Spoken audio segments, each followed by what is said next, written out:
कम समय रे अति सहज उपाय रे घरे थिबा किछिटा जिनिस रे आज आमे तैयारी करिबा एकदम नरम नरम सुपर सॉफ्ट टमाटो चकुली। से भी पुणी मात्र 5 मिनिट रे बनिबो बिना बिरी चाउल रे। आउ खाइबा पई एते स्वादिया लागिबो कि एथिरे तरकारी चटणी दरकार पड़िबोनी, खाली खाइदेबे। एमिति थरे बनेई देखंतु, सप्ताह को 4 थर बनेइबे। तेणु भिडियोटी की संपूर्ण देखंतु, भलो लागिले लाइक करिबे, शेयर करिबे। जदि चैनल ले नुआ अछंती सब्सक्राइब करिबा पई जम्मा भी भूलिबेनी। नमस्कार, मामा किचन ओडिया को आपण मानकु अनेक अनेक स्वागत। आज रही सुपर टेस्टी चकुली पाई प्रथमे आमको सुजी दरकार।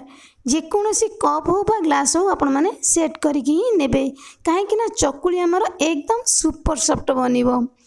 जो कप रे आमे मापिकी देले सुजी, तो से सेम कप रे आमे मापिकी देई दबा गोटे कप फ्रेश दही। खट्टा दही जमा भी देबेनी, खट्टा दही देले ना ये चकुलीटी खाइबा पई बिल्कुल भी भलो लागिबोनी। तो से सेम कप रे मापिकी आमे देई दबा आधा कप पानी। एपटे आमे आउ गोटे बाउल नहीं जीवा, जो कप रे मापिकी आमे नेइथिले सुजी दही, तो से सेम कप रे मापिकी आमे देई दबा 2 कप मुढ़ी। एई मुढ़ी रे आमे अल्प किछि पानी देई दबा, याको आमे धोई नहीं जीवा। आपण माने चाहिले सुखिला मुढ़ी ग्राइंड करके नहीं पारिबे, किंतु मुढ़ी की धोई नहीं गले ना मुढ़ी रे जदि बाली लगी थिबो धोई हे जिवो, ता सहित चकुलीटी हमर एकदम नरम बनिबो। विभिन्न प्रकारर चकुली पिठा तो आपण माने बनेई थिबे, केबे टमाटो चकुली आपण माने बनेई छंती कि? जदि बनेई छंती ताले छोटिया कमेंट करिवे। जे माने बिल्कुल भी टमाटो चकुली बनेई नाहंती से माने निश्चय थरे एमिति उपाय रे बनेइबे, देखिबे खाइबा पई बहुत बढ़िया लागिबो। एई मुढ़ी के आमे छांकी की सुजी बाउल रे देई दबा, याको आमे भलो भाबरे टिके गोळेई नै जिबा। मुढ़ी सुजी दही सहित हमर भलो भाबरे गोळेई हे जिवो। एमिति जदि किछि समय आमे गोळेई की रखिबा, ताहेले टमाटो चकुलीटी हमर एकदम नरम बनिबो। एथिरे हमको आउ इनो की सोडा दरकार पड़िबोनी। याको आमे किछि समय घोड़ेई नै जिबा 2 रु 3 मिनिट। सेही टाइम भितरे सुजी मुढ़ी हमर आउ टिके बतुरी जिवो। एपटे आमे 2टी टमाटो को छोटिया छोटिया करिकि काटी नै जिबा। गोटे कप सुजी पाई आमको 2टी टमाटो दरकार। अधिक टमाटो आमे नबानी, कहीं ना चकुली पिठा हमर खट्टा लागिबो। तो सेथि पाई मु कहिथिली कि फ्रेश दही दबा पाई।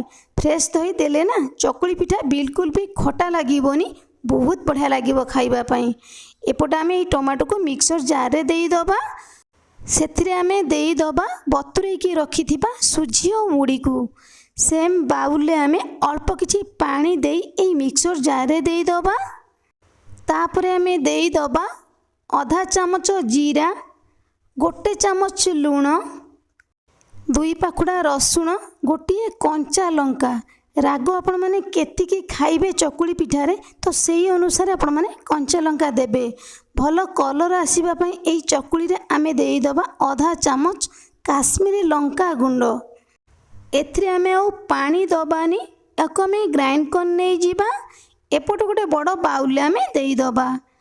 एइठी हमर बैटर एकदम परफेक्ट अछि, अधिक बहलिया नाही कि बिल्कुल भी पतला नाही। आमे जदि एमिति सुजी दही मुढ़ी को भाग माप करिकि नबा ना, ताहले ए बैटरटी हमर अधिक पतला बनिबोनी कि बहलिया बनिबोनी ना, हमको एथिरे बारंबार पानी दबा पई पड़िबो। एमिति उपाय रे जदि आपण माने टमाटो चकुली की बनेइबे ना, ताले बनेबा पई हमको अधिक समय बिल्कुल भी लागिबोनी। अति कम समय रे तैयारी हबो, आउ खाइबा पई एते स्वादिया लागिबो कि सप्ताह को आपण माने 4 थर बनेइकी खाइबे। बनेइबा जेतिकी सहज, खाइबा पई सेतिकी स्वादिया लागिबो, देह पई मध्य हेल्दी रहिबो। काहेकि ना हमें बिना तेल रे बनेइबा। तो सेही टाइम भितरे एपटे मो तावा को गरम करने जाइतिले, आमे देई दबा गोटे चामच पानी। ए पानी के आमे भलो भाबरे टिके पोछि नै जिबा। जेहेतु आमे बिना तेल रे एई टमाटो चकुली की बनैबा तो सेथिपाई गैस रो फ्लेम को लो टू मीडियम रखिबे। मीडियम रु हाई रखिबेनी। मीडियम रु हाई रखिला माने चकुली आमर पोड़ी जीवो। तेणु करी लो टू मीडियम रखी आमे गोटे टंकी बैटर दे हल्का टिके प्रेस कर नै जिबा। 2 रु 3 मिनिट छाड़ी दबा। 2 रु 3 मिनिट पर एइठी आपण माने देखि पारुथुबे एई चकुली पिठाटी आमर हेई गलानी। आमे लेउटेई नै जिबा। एइठी आपण माने देखि पारुथुबे एई टमाटो चकुलीटी आमर बिल्कुल भी तळु लागिनी भल भाबरे हेई गलानी। आमे बाहर कर नै जिबा। तो सेम तावर आमे आउ गोटे टंकी बैटर दे दबा। हल्का टिके आमे प्रेस कर नै जिबा।